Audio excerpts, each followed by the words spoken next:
Como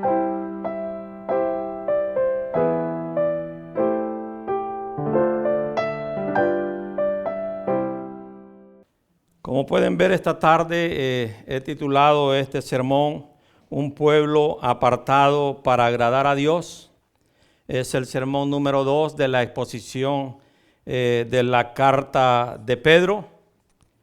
Una carta que es propicia, una carta que el apóstol Pedro escribió a un pueblo, pero no un pueblo cualquiera, un pueblo que Dios mismo había apartado, un pueblo que Dios mismo había elegido, como lo expresa en el versículo 1 de su carta. Sabemos que este pueblo, estas personas a quien él dirige esta carta, esta epístola, Pedro les escribió para alentarles, para animarles, ya que estaban pasando tiempos de incertidumbre, tiempos difíciles, se aproximaban persecuciones. Y es interesante porque a través de todos los tiempos, esta carta del apóstol Pedro, la primera epístola, sus escritos han sido usados para animar al pueblo, para alentar al pueblo. Porque la iglesia siempre ha sido pasada por pruebas, por momentos de dificultad. De hecho, cuando vemos el primer versículo, vemos que Pedro hace referencia y se refiere a ellos como expatriados. El hecho de que no se encontraran en su lugar donde ellos pertenecían, ya de ahí pues nosotros sabemos que hay dificultades. Es el anhelo de mi corazón que así como ha alentado a otros a través de los tiempos, esta tarde también nuestros corazones sean alentados. Que también nosotros seamos alimentados por la palabra del Señor. Acompáñame a leer Primera de Pedro, capítulo 1, del versículo 13 al 17. Y dice: por tanto, preparen su entendimiento para la acción. Sean sobrios en espíritu. Pongan su esperanza completamente en la gracia que se les traerá en la revelación de Jesucristo. Como hijos obedientes, no se conformen a los deseos que antes tenían en su ignorancia, sino que así como aquel que los llamó es santo, así también sean ustedes santos en toda su manera de vivir. Porque escrito está: sean santos porque yo soy santo. Y si invocan como Padre a aquel que imparcialmente juzga según la obra de cada uno, condúzcanse con temor durante el tiempo de su peregrinación. Como idea central de este sermón, he puesto: como pueblo de Dios, debemos vivir con la expectativa y esperanza en el retorno de Cristo, esforzándonos cada día por crecer en santidad, con temor reverente ante un Dios santo. Con esta idea partimos y pongámosla en nuestra mente y meditemos en ella. Pedro, en los primeros versículos, les habla a ellos, a quienes él escribe esta carta, de todos los privilegios que ellos han adquirido de parte de Dios. Ellos fueron elegidos, ellos recibieron una fe más preciosa que el oro. Ellos les dicen en el versículo 5 que son guardados por el poder de Dios. Y Pedro les dice que el Señor, por su gracia y por su misericordia, les dio un nuevo nacimiento. Pedro les dice a ellos que ellos tienen una esperanza viva, una esperanza reservada en los cielos, una esperanza que es adquirida a través de Cristo Jesús, que les ha sido concedida. Después de esta información y todos los privilegios que Pedro les muestra a ellos, hemos podido ver que nuestro texto de esta tarde es una exhortación. Pedro pasa ahora, luego de sus privilegios, a darles una exhortación para que ellos vivan una vida en santidad conforme a lo que Dios manda. Pedro hace un cambio y por eso vemos que en el versículo 13 comienza diciendo, por tanto. Eso conecta lo que Pedro viene hablando a estos hermanos en la fe en los primeros 12 versículos. Y lo que Pedro más les ha recordado y lo que podemos ver que resalta es la gran obra de salvación que Dios ha obrado en ellos. La salvación de sus almas, que es solamente por gracia y por misericordia. Ese es el tema central de este primer capítulo. La gran salvación de las almas de pecadores.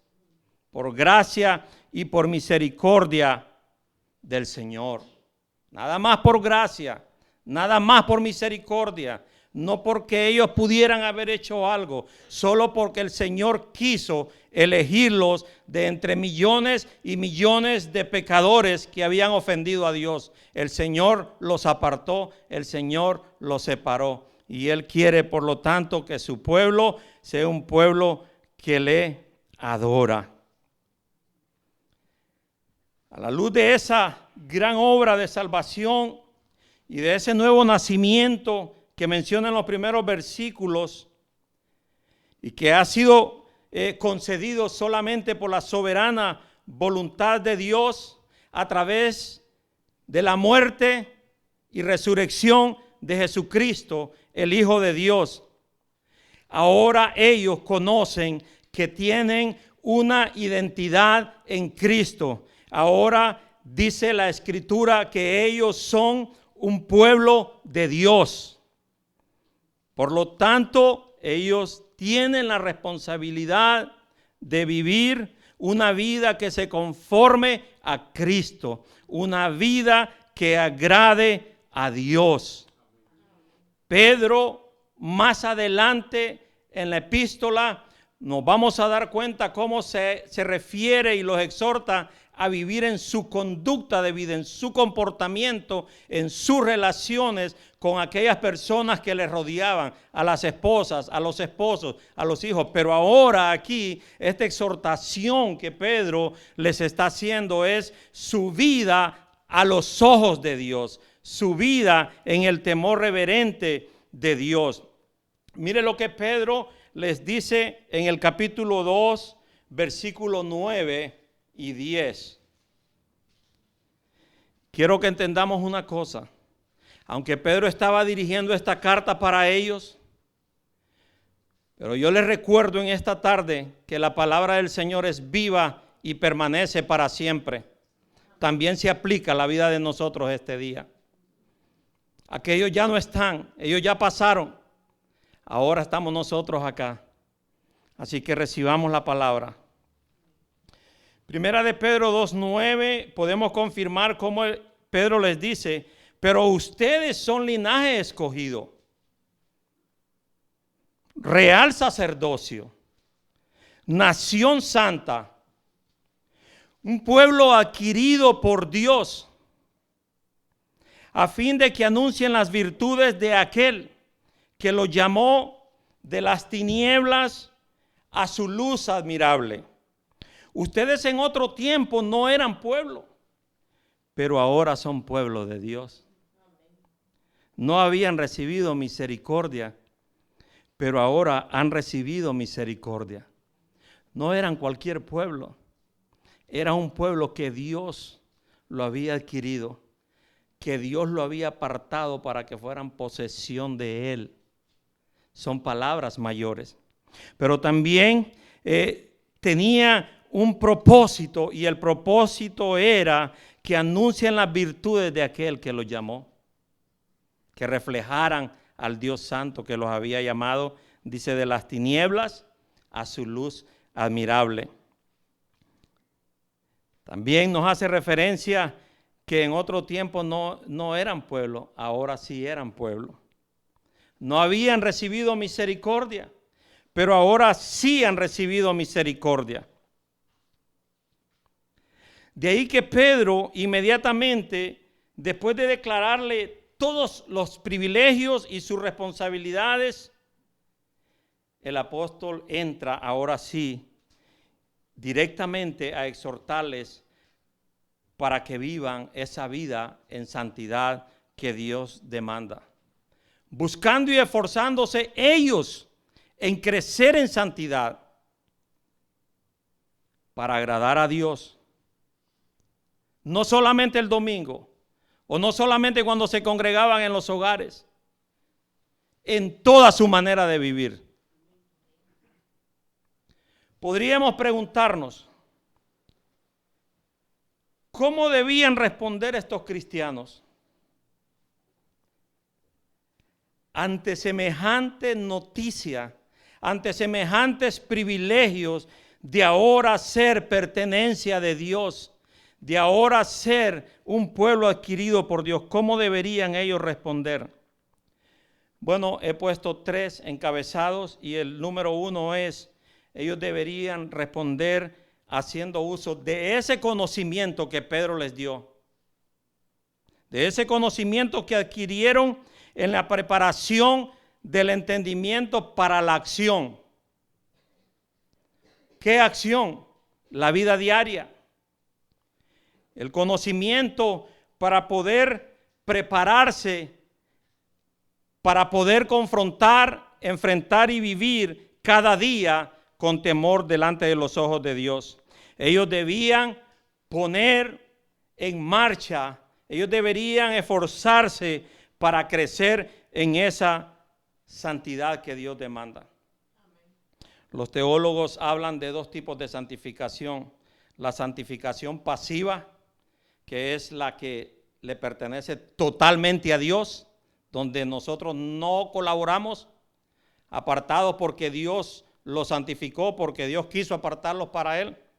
Y por otro lado, la santificación progresiva, donde nosotros sí colaboramos, donde ellos sí debían colaborar en obediencia a Dios, despojarse cada día de los deseos pecaminosos con los cuales todavía batallaban, como batallamos nosotros ahora también.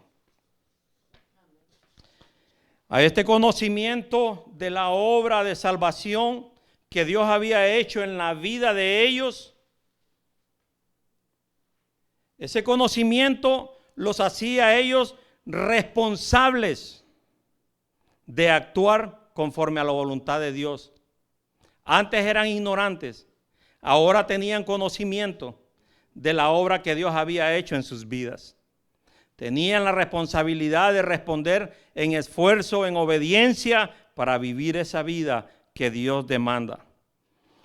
Y recordaba, cuando preparaba esto, las palabras del Señor Jesús en aquella parábola del siervo fiel en Lucas 12, 47, 48, lo que confirma la responsabilidad que tenemos cuando tenemos el conocimiento de lo que Dios ha hecho en nuestras vidas, como la tenían ellos también. Mire lo que dice: y aquel siervo que sabía la voluntad de su Señor, que sabía la voluntad de su Señor, y que no se preparó ni obró conforme a su voluntad, recibirá muchos azotes. Pero el que no lo sabía e hizo cosas que merecían castigo, será azotado poco. A todo el que se le haya dado mucho, mucho se demandará de él. Y al que mucho le han confiado, más le exigirá. Hablando de un siervo, de uno que conocía y de uno que no conocía. Se dice que el predicador es responsable de lo que predica, y estoy de acuerdo con eso. Pero también el oyente es responsable de atesorar, de recibir, de guardar y de poner en práctica la palabra del Señor. Por otro lado, esa preparación de su entendimiento como les dice en el versículo que leímos, y ser sobrios en espíritu, también les ayudaría a estar conscientes, a tener conciencia de que si ahora eran un pueblo de Dios, era solamente por la gracia y la misericordia de Dios. Porque Dios había decidido manifestar su gracia y su misericordia en ellos. Mire lo que dice Romanos 12:3.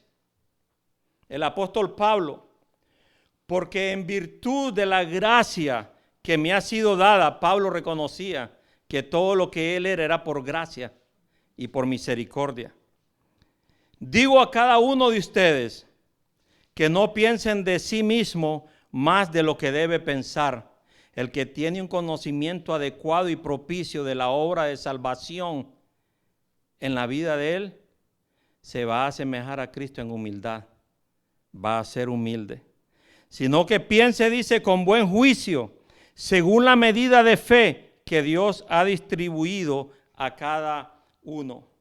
Esa preparación de ese entendimiento nos va a llevar a ser humildes, nos va a llevar a tener un buen juicio y a entender esa obra de salvación que Dios ha hecho en la vida nuestra, como en la de ellos también. Pedro también, otra exhortación, otro llamado que Pedro les hace es a que pongan completamente su esperanza en el retorno de Cristo. Ellos debían vivir esa vida, la vida, su peregrinaje, con la mente puesta en ese retorno de Cristo, en esa esperanza que será manifestada, esa gracia que será recibida cuando Cristo regrese.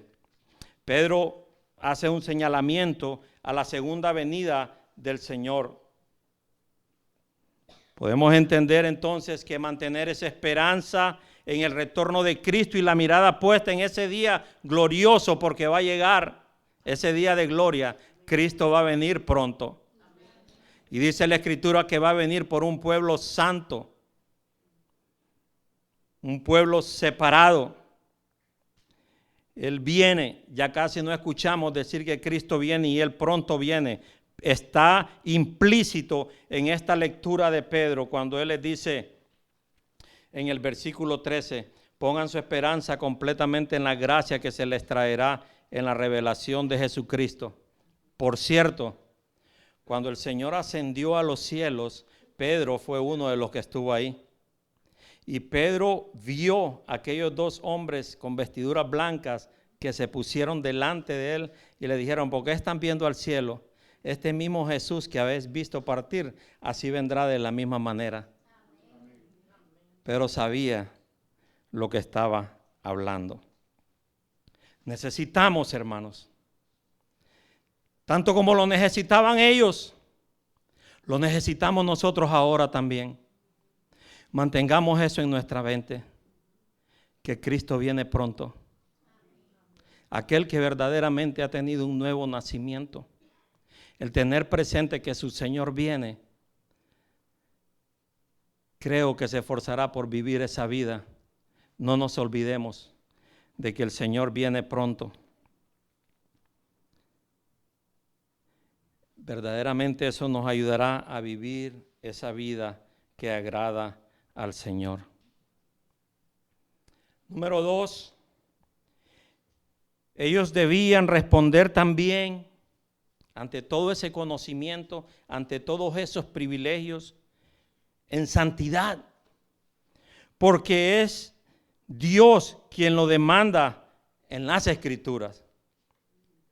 Cuando Dios escogió a Israel, cuando Dios rescató su pueblo de la esclavitud de Egipto y lo llevó por el desierto, Dios les dio órdenes a ellos que no se contaminaran con las abominaciones de las naciones por las cuales ellos iban a atravesar. Que fueran santos. Tenían la responsabilidad de reflejar al Dios que los había libertado. En el Nuevo Testamento tiene las mismas implicaciones. Porque si a Israel lo salvó de la esclavitud de Egipto, a nosotros nos salvó de la esclavitud del pecado. A nosotros nos hizo libres del yugo del pecado, como también a aquellos que Pedro les está escribiendo. Versículo 14 al 16. Pero les dice, como hijos obedientes, no se conformen a los deseos que antes tenían en su ignorancia, sino que así como aquel que los llamó es santo, así también sean ustedes santos en toda su manera de vivir. Pedro tiene en mente esa relación familiar.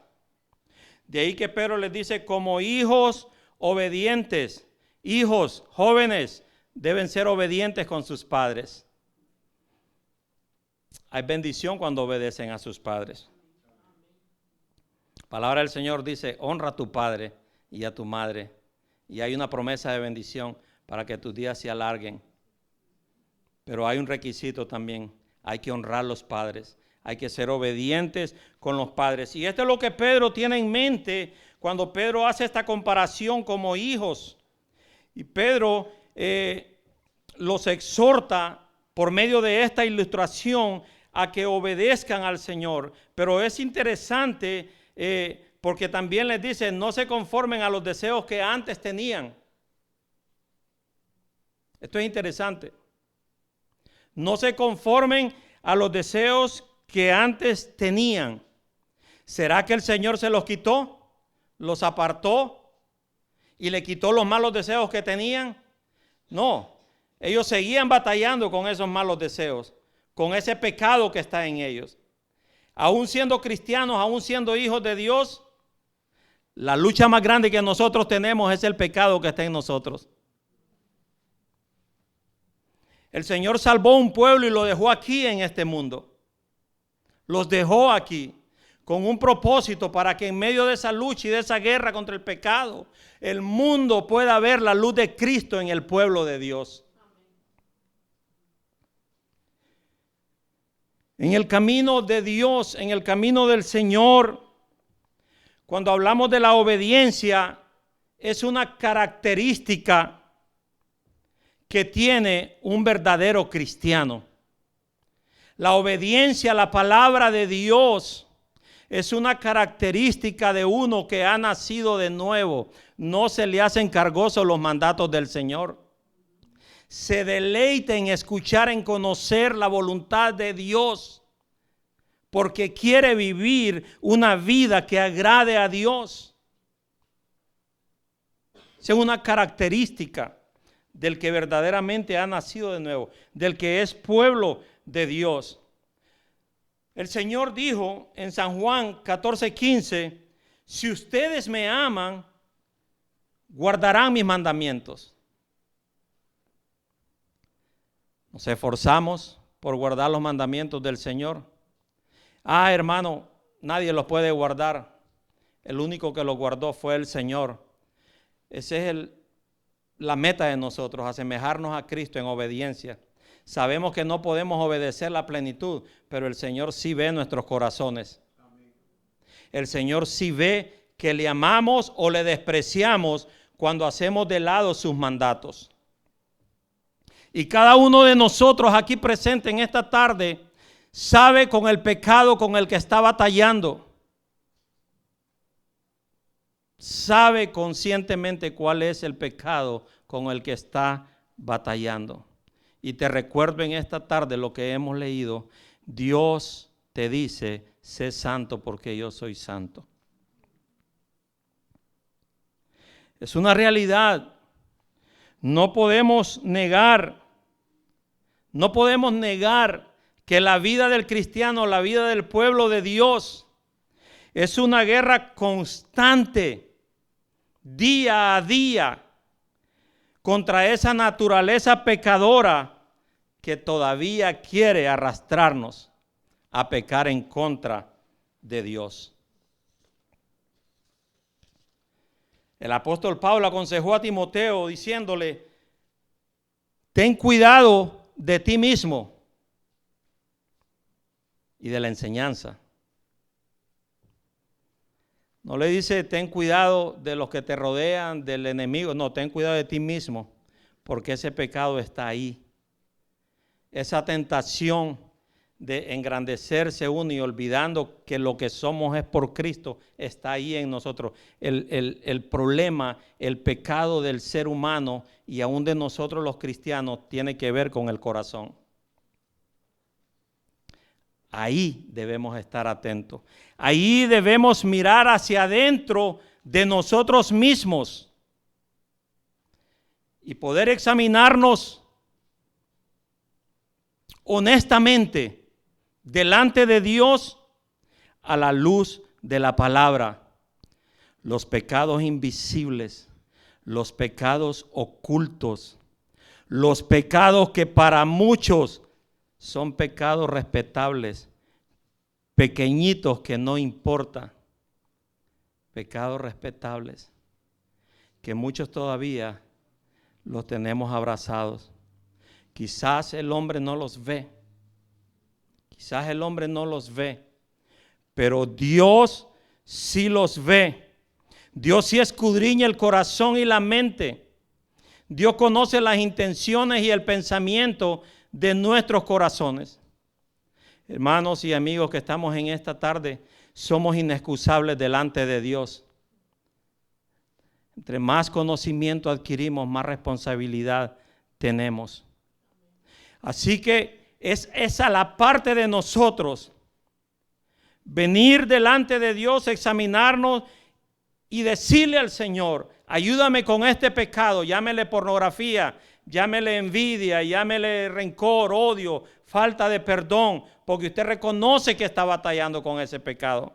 Y pidámosle al Señor que nos ayude. Apartémonos, peleemos con toda nuestra fuerza, si es que queremos vivir la vida que agrada al Señor. ¿O es que pensamos que Dios no pide una vida que le agrade a Él? Dios sí demanda una vida que le agrade a Él.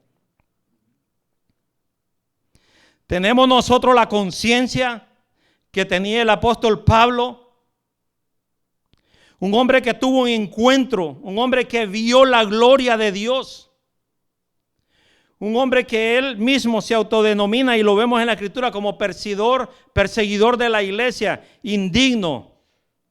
Y mire lo que el apóstol Pablo decía, Romanos 7, 24, 25. Miserable de mí, ¿quién me libertará de este cuerpo de muerte? Gracias doy a Dios por Jesucristo, Señor nuestro. Así que yo mismo, por un lado, con la mente sirvo a la ley de Dios, pero por el otro, con la carne, a la ley del pecado. Es que seguimos peleando contra el pecado que está en nosotros. Por eso la Escritura nos manda a revestirnos cada día con la armadura de los hijos de Dios, a guardar nuestro pensamiento, nuestro corazón, a hacer uso de la palabra, la espada, a hacer uso del escudo de la fe para poder resistir cuando viene la tentación. Pero eso es si queremos agradar a Dios. Si estamos conformes solamente con llamarnos cristianos o nos gusta venir a la iglesia y lo demás no nos interesa, no aplica. Pero un corazón que ha sido renovado, un hombre, una mujer que ha nacido de nuevo, va a querer revestirse todos los días con la armadura de Dios. Y va a gozarse de poder ser un digno embajador de Cristo en esta tierra. Esa es una verdadera actitud de un hijo de Dios, de una hija de Dios. Va a tener conciencia de su pecaminosidad. Va a tener conciencia de que ha sido salvado, renovado y regenerado y perdonado a través de la sangre que Cristo derramó en la cruz del Calvario, que no lo merecía. Y eso lo va a mover a vivir una vida de obediencia. Se va a esforzar. Se va a esforzar en obedecer a Dios. No va a andar poniendo excusas de que es difícil, de que no se puede. Con Cristo sí podemos. Pero sí queremos. Y algo más. Va a aborrecer ese pecado que está en él todavía. Va a odiar ese pecado porque el Dios santo del que estamos hablando en este día aborrece el pecado, odia el pecado, y su simiente que está en su pueblo va a llevar a su pueblo a odiar ese pecado también. Lo pudimos ver en las palabras del apóstol Pablo. Un pecado que quizás dentro de la iglesia afecta a muchos y que tiene mucho que ver para el crecimiento espiritual y santidad del pueblo de Dios, es la falta de perdón. Es la falta de perdón. Personas que quizás están dentro de las iglesias, cantando, viniendo fielmente a los cultos, pero tienen falta de perdón en su corazón. Eso estorba para esa santidad que buscamos, que Dios demanda. Si Dios te perdonó a ti, me perdonó a mí, nosotros también tenemos que perdonar. Un verdadero hijo de Dios, uno que ha nacido de nuevo, no puede, por su naturaleza nueva que ha adquirido, aborrecer a un hermano que le ha ofendido. Juan 4:20, 21, primera de Juan 4:20, 21 lo dice: si alguien dice, yo amo a Dios, pero aborrece a su hermano, es un mentiroso. Porque el que no ama a su hermano, a quien ha visto, no puede amar a Dios, a quien no ha visto. Examinémonos cada uno de nosotros de manera personal. Escudriñémonos y entreguemos al Señor todo aquello que esté estorbando para vivir esa vida de santidad que Dios demanda de nosotros, si decimos que somos un pueblo apartado para agradar a Dios. Uno que espera con todo su corazón el regreso de Cristo, sí o sí va a buscar esa santidad interior que Dios demanda, porque es consecuente de la nueva naturaleza que ya Dios nos dio. Un verdadero santo, uno que ha nacido de nuevo y que ha sido regenerado por la obra del Espíritu Santo, no se dejará dominar por el pecado. Llámele codicia, que son los pecados que no se ven. Llámele avaricia, llámele envidia, rencor, orgullo, soberbia, impureza sexual, pensamientos impuros. No va a ser dominado por todos esos pecados que antes, cuando estaba en ignorancia, sí lo dominaban, mas ahora en Cristo no.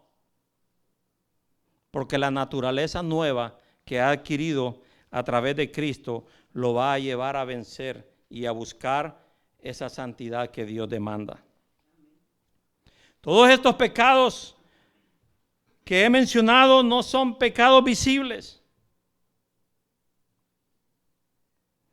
Pero si el Señor de manera personal nos muestra algún pecado arraigado en nuestro corazón, hoy es un día para que podamos arrepentirnos y pedirle perdón a Dios, para que el Señor nos liberte. Cuidado, no brote una raíz de amargura en nuestros corazones, porque eso estorba el crecimiento espiritual y la vida de santidad que Dios demanda. Hermanos y amigos que hoy estamos aquí, no nos conformemos con venir a la iglesia nada más. No nos conformemos con llamarnos cristianos. Quizás fielmente cumplimos con todo esto, con diezmar, ofrendar, servir, vestirnos bien. Todo eso es bueno y hay que hacerlo, pero guardemos nuestro corazón. Guardemos el corazón, porque de ahí mana la vida. Aquellos a quienes el apóstol Pedro exhorta a ser santos, como también nosotros hoy en día somos llamados a buscar esa santidad sin la cual nadie verá al Señor. Cada día debemos esforzarnos. Lo dice Hebreos 12:14. Busquen la paz con todos y la santidad sin la cual nadie verá al Señor. Yo soy santo porque el Señor me separó. Ok, qué bueno, gloria a Dios. Pero no tengo paz con el hermano. Antes de la santidad dice que hay que buscar la paz con todos. Hay que tener la paz que Cristo nos dio en nuestros corazones.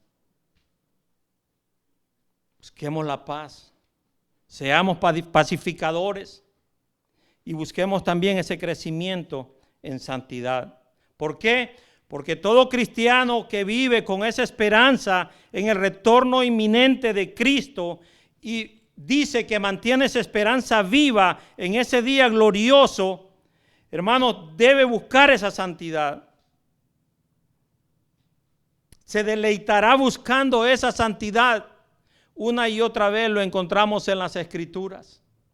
Una y otra vez el Señor llama a despojarnos de los deseos pecaminosos, de los deseos del hombre viejo, de la naturaleza pecadora.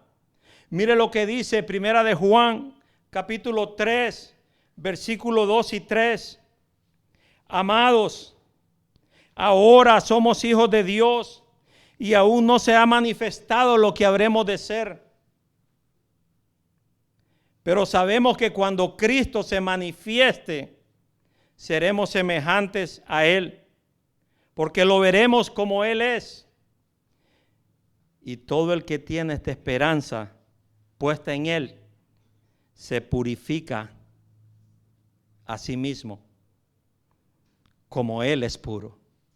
Ve que hay una responsabilidad en nuestras vidas. De ahí que cuando nos presentamos delante del Señor para alabarle, para servir, para honrarlo y para hacer todo lo que debemos hacer, hermano, vengamos con un corazón puro delante del Señor. Pongámonos a cuentas con el Señor. Dice, se purifica a sí mismo, se aparta, pelea contra el pecado. Pero les da una razón a ellos, y esa es la razón nuestra también. Lo leímos en los versículos. Porque el Dios al que ellos dicen que sirven y al que pertenecen es un Dios santo. Aunque estamos en este mundo caído, aunque todavía estamos acá, pero no pertenecemos a este mundo. Estamos de paso, somos temporales en este mundo. Nuestra ciudadanía está en los cielos, desde donde esperamos a nuestro Señor. Pero ahora debemos reflejar a Cristo. Debemos crecer en santidad. Y verdaderamente hablar de la santidad de Dios, nuestra mente es limitada, nuestra pecaminosidad, nuestra mente no nos da para entender a plenitud de la santidad del Señor. Déjeme ver lo que le sucedió al apóstol Juan cuando en aquella visión que recibió, cuando se encontraba en la isla de Patmos, tal cual le sucedió a Isaías también. Juan cayó como muerto cuando también en una visión miró al Señor mientras se encontraba desterrado en la isla de Patmos. En una visión, la santidad del Señor, hacemos referencia a ella, pero verdaderamente nuestra mente no nos da. Dice Apocalipsis 1:17, cuando lo vi, caí como muerto a sus pies. Y él puso su mano derecha sobre mí diciendo, no temas, yo soy el primero y el último. Es solamente gracia y misericordia del Señor, hermano.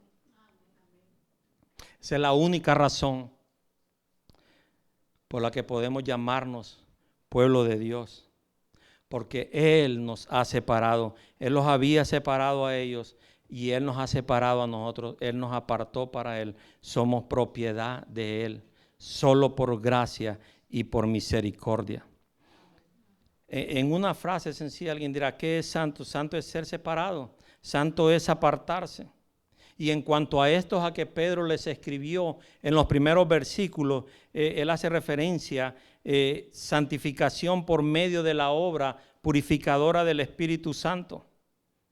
Solo por la voluntad de Dios, de otra manera sería imposible.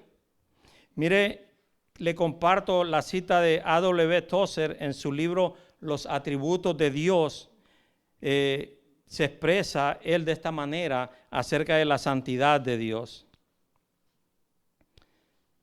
Supongo que lo más difícil de comprender intelectualmente acerca de Dios es su infinitud.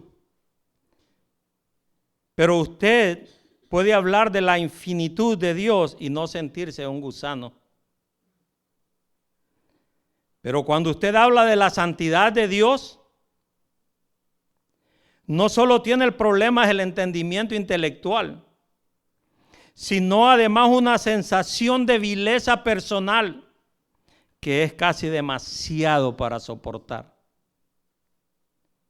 La razón de esto es que somos seres caídos. Espiritual, moral, mental y físicamente hemos caído en toda forma en que el hombre puede caer. Cada uno de nosotros nació en un mundo contaminado y aprendemos la impureza desde nuestra cuna. La mamamos con la leche de nuestra madre, la respiramos en el aire mismo. Nuestra educación la profundiza y nuestra experiencia la confirma. Impurezas malignas donde quiera. Todo está sucio, hasta nuestro blanco más blanco es sucio, gris. Fin de la cita. Y no puedo explicar más porque verdaderamente, como le dije, no da la mente para entender. Pero creo que nos podemos hacer una idea. Hermanos, Dios, que es santo, santo, santo, quiere un pueblo santo para Él. Y qué privilegio poder pensar que así como tú y yo hemos ofendido a Dios, así como estos habían pecado contra Dios y aún le seguimos ofendiendo, el Señor sigue siendo fiel y misericordioso para con nosotros. Que eso mueva nuestros corazones y aliente nuestros corazones al salir de aquí cada uno de nosotros a buscar, a querer crecer en santidad. Porque somos pueblo de Dios y Dios quiere un pueblo que le agrade. Número 3, ellos debían responder viviendo sus vidas de una manera que honre a Dios, guiada por un temor reverente. Con el conocimiento adquirido, ellos estaban llamados a responder viviendo sus vidas de una manera que le diera gloria a Dios, pero guiada con un temor reverente. Versículo 17. Y si invocan como Padre a aquel que imparcialmente juzga según la obra de cada uno, condúzcanse con temor durante el tiempo de su peregrinación. Fíjese el argumento que Pedro les presenta acá. Si ustedes invocan como Padre a aquel que juzga imparcialmente la obra de cada uno de ustedes, entonces conduzcan su vida con un temor reverente. Eso es lo que Pedro les argumenta. Porque un día, hermano, la Escritura dice que el juicio comienza por la casa de Dios. Que somos salvos y estamos en Cristo, pero le vamos a dar cuentas a Dios en el tribunal de Cristo. No para condenación, pero sí para rendirle cuentas al Señor. Debemos vivir nuestra vida con temor reverente. Dice Proverbios 1:7, el temor del Señor es el principio de la sabiduría. Los necios desprecian la sabiduría y la instrucción. ¿Qué hacemos al escuchar? Que debemos tener un temor reverente. Vamos a ir por ahí viviendo nuestra vida como nosotros queremos. Entonces dice que el necio desprecia la sabiduría y la instrucción de Dios. Pero aquel que tiene el temor de Dios vive conforme a la sabiduría que Dios le ha dado. Y eso lo va a llevar a vivir no solamente en santidad y quedarse estancado, sino a crecer en santidad también. En la Biblia tenemos ejemplos de hombres que vivían dentro de ese temor de Dios. José fue seducido por la jefa suya cuando no estaba el esposo de esta. Y José no quiso cometer pecado porque tenía el temor de Dios. Tenía el temor de Dios. Quizás alguien creerá que es difícil enfrentarse a una tentación y caer.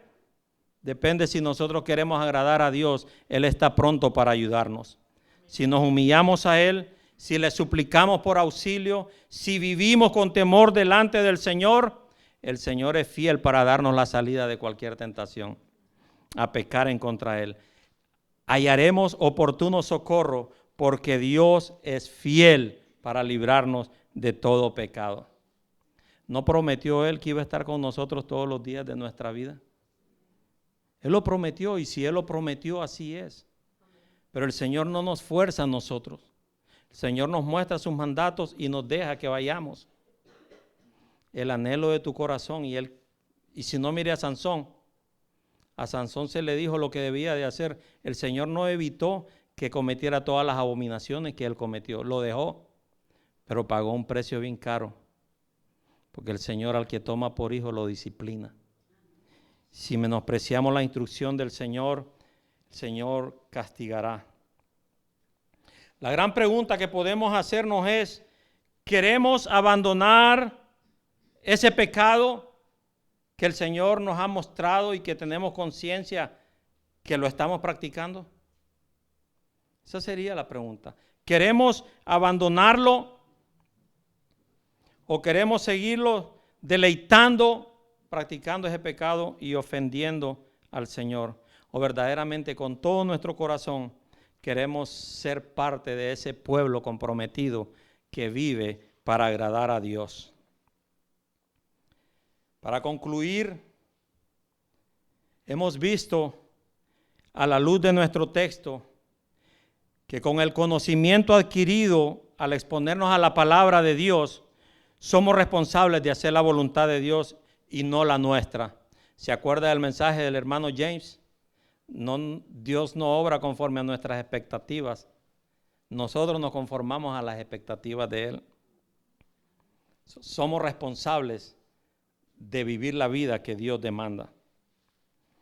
Hemos visto también que hemos visto que todo aquel que es un hijo de Dios debe vivir su vida diaria con su mente en el retorno inminente de Cristo, manteniendo firme y completamente su esperanza en la gracia que se traerá cuando Cristo sea manifestado, o sea, cuando Cristo vuelva.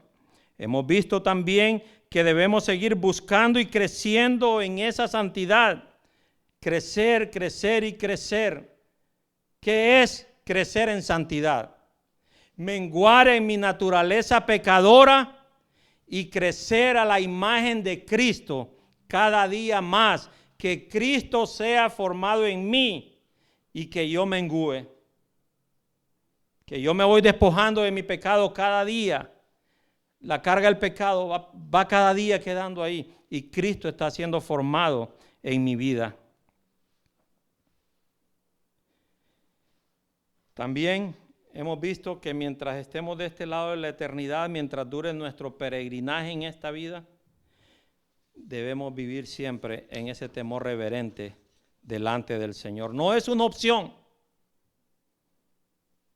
Hay que vivir conforme a ese temor.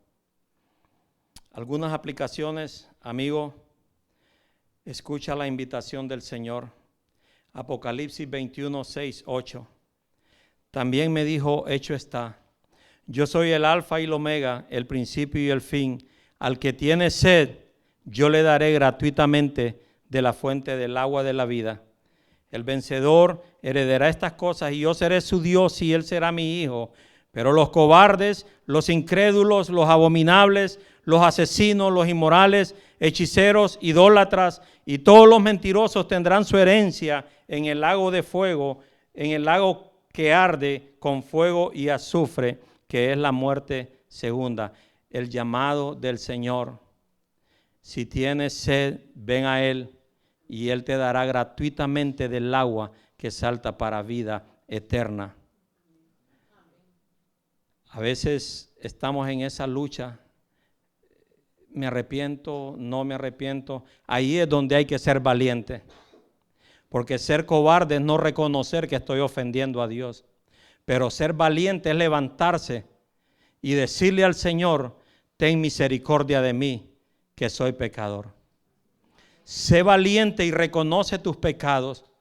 Pídele perdón al Señor porque le has ofendido. Arrepiéntete de tus pecados y pon tu confianza en aquel que murió en la cruz del Calvario para dar vida eterna. O posiblemente te irás de aquí como veniste. Pero el anhelo de nuestro corazón es que te vayas de aquí hoy justificado. Si el Señor ha tocado tu corazón, arrepiéntete de tus pecados y pídele perdón. Para el hermano que hoy estás aquí, mira lo que dice el Señor en su palabra. Apocalipsis 22, 10 al 12. También me dijo, no selles las palabras de la profecía de este libro, porque el tiempo está cerca. Que el injusto siga siendo injusto, siga haciendo injusticia. Que el impuro siga siendo impuro. Que el justo siga practicando la justicia. Y que el que es santo siga guardándose santo. Por tanto, yo vengo pronto y mi recompensa está conmigo para recompensar a cada uno según su obra. El Señor nos llama a que nos guardemos cada día más en santidad para Él. Y un día estaremos delante de Él. Amigo, no te presentes en tu justicia. Cobíjate con la justicia del Señor y nosotros que ya estamos cubiertos con la justicia del Señor, santifiquémonos cada día más y guardemos nuestro corazón. Que el Señor les bendiga. Demos gracias al Señor por su palabra.